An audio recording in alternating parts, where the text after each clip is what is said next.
കാശെടുക്കണ സുമേഷേട്ടാ കാശില്ല. കാശില്ലാന്നാ നിന്റെ അച്ഛനുണ്ടല്ല എന്നെ കണ്ടു കഴിഞ്ഞാ കാശ് നീട്ടും അറിയോ നിനക്ക്? പണ്ടല്ലേ സുമേഷേട്ടാ, അച്ഛനൊക്കെ പോയിട്ട് കാലം കുറേ ആയില്ലേ. അപ്പൊ അച്ഛൻ പോയി എന്നാ നീ ഇങ്ങോട്ട് ഇല്ല, നീ ആഴ്ചക്ക് വന്ന് കാശ് ചോദിച്ചാൽ ഞാൻ എവിടെ നിന്നാണ്? നീ എന്നെ വിറപ്പിക്കരുത്. എന്തായാലും നിങ്ങളൊക്കെ നോക്കിക്കണം. സുമേഷേട്ടൻ പോയിട്ട് വാ. ഞാൻ പോണല്ലേ? എന്നാ പോണില്ല. അതൊന്നും എടുക്കല്ലേ, അതവിടെ വെക്കി. കൊണ്ടുപോവാ കൊണ്ടുപോവാ ഇങ്ങോട്ട്. ഇല്ലെന്നേ. എടാ എനിക്ക് 2-3 ഉണ്ട്. ഐറ്റങ്ങളെ പോറ്റേണ്ടതാണ്. മക്കളെ പോറ്റാൻ ഞാൻ എന്തിനാണ് കാശ് തരണത്? എടാ നിങ്ങളെപ്പോലുള്ള ആൾക്കാരാണ് എനിക്ക് കാശ് തരുന്നത്. അവരെയാണ് ഞാൻ പോറ്റണത്. എന്ത് ന്യായമാണ് സുമേഷേട്ടി പറയണത്? ഒരു നിയമം പറഞ്ഞ കാശ് ഇല്ലെന്ന്. കച്ചവടമൊന്നും ആയിട്ടില്ല, പൈസ ഒന്നും വന്നിട്ടില്ല. ഞാൻ അങ്ങോട്ട് കയറണോ? വേണ്ട, അവിടെ നിന്നാ മതി. എന്നാ കൊണ്ടുപോവാ.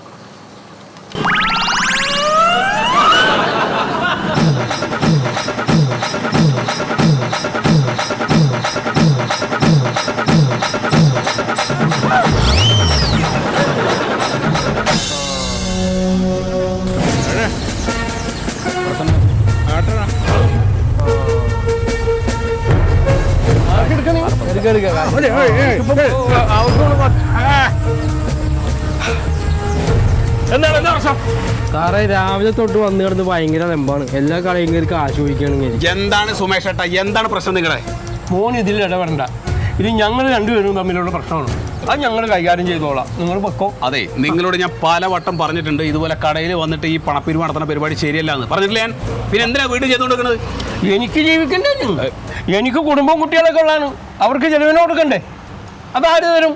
എന്താ സുഗത, എന്ത് ചെയ്യപ്പത്? എന്ത് ചെയ്യാനാ സാർ? ഇതിനൊക്കെ സ്റ്റേഷനിലെ കൊണ്ട് 2 തട്ട് കൊടുത്താൽ അത് തീരും. പിന്നെ അതിന്റെ പിന്നാലെ നടക്കേണ്ടി വരും.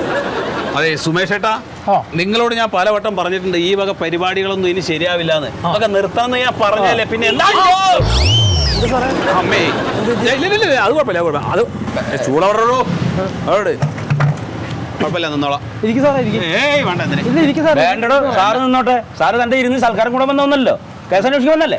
എന്താണ് സുമേഷ് ഏട്ടാ, എന്താണ് പ്രശ്നം? ഞാൻ ഇവനോട് ചെലവിനുള്ള കാശ് ചോദിക്കുമ്പോൾ അവൻ തന്നില്ലെന്ന്. അപ്പൊ നിങ്ങളിങ്ങനെ ഇടയ്ക്കിടയ്ക്ക് വന്നിട്ട് പൈസ ചോദിച്ചാൽ ഇവരെങ്ങനെ എടുത്തു തരും? ഞാനങ്ങനെ ഇടയ്ക്കിടയ്ക്കൊന്നും വരാറില്ല. ആഴ്ചയിൽ ഒരു പ്രാവശ്യം. അതെ, നിങ്ങൾക്ക് ഇപ്പൊ എത്ര രൂപ വേണം? എനിക്ക് ജീവിക്കണം. എൻ്റെ മക്കളുണ്ട്, എൻ്റെ ഭാര്യയുണ്ട്. അപ്പോൾ എനിക്ക് ജീവിക്കണം. എനിക്ക് അതിനുള്ള പൈസ കിട്ടണം. അതല്ലേ സാറ് ചോദിച്ചാൽ എത്രയാണെന്ന്? എത്ര വേണ്ടത് പറ. എത്ര വേണ്ടതെന്നാ? ഒരു 50 രൂപ കിട്ടിയാൽ മതി. ഏടോ, 50 രൂപയല്ലേ അങ്ങേര് ചോദിക്കണുള്ളൂ? അങ്ങേര് ഒരു വയസ്സായ ആളല്ലേ, ആ പൈസ കൊടുത്തൂടെ? സാർ, ഈ 50 രൂപ വെറുതെ കിട്ടില്ല സാറേ. കണ്ട, ഇതാണ് സ്വഭാവം. ആ കത്തി കഥാട് കത്തി കാണിച്ചാലും അവർ മേടിക്കില്ല, അവർ പിള്ളേരല്ലേ. ആ കത്തി കാണിക്കാൻ നിൽക്കണം. അതെ സുഹൃ, ഞാൻ പൈസ ഒന്നും എടുത്തില്ലല്ലോ. ഒരു 50 രൂപ കൊടുത്തേ.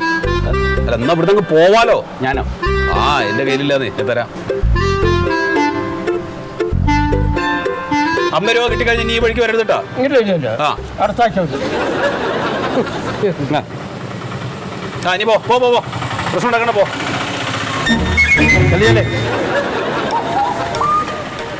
പാവം മനുഷ്യ. എടാ, നിങ്ങൾക്ക് ഈ കടക്കാർക്ക് എല്ലാവരും കൂടെ കൂടിയിട്ട് ഓരോ 10-15 ഉറുപ്പ് എടുത്തിട്ട് അയാൾക്ക് കൊടുത്താൽ എത്ര വന്ന്?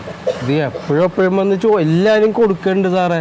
പിന്നെ ഈ വന്ന് കിടന്ന് അലമ്പ് കാണിക്കുമ്പോഴത്തേക്ക് എങ്ങനെയാ കൊടുക്കണം നമ്മള്? അയാളൊരു പഴയ ആളല്ലേ, അപ്പൊ ആ സന്തോഷം കൊണ്ട് പോണ പോക്ക് നോക്ക്. എത്ര രൂപയുടെ കച്ചവടം പോയെന്ന് അറിയാമോ? 5 ആൾക്കാരൊക്കെ തിരിച്ചു പോയായിരുന്നു അലമ്പ് കാരണം.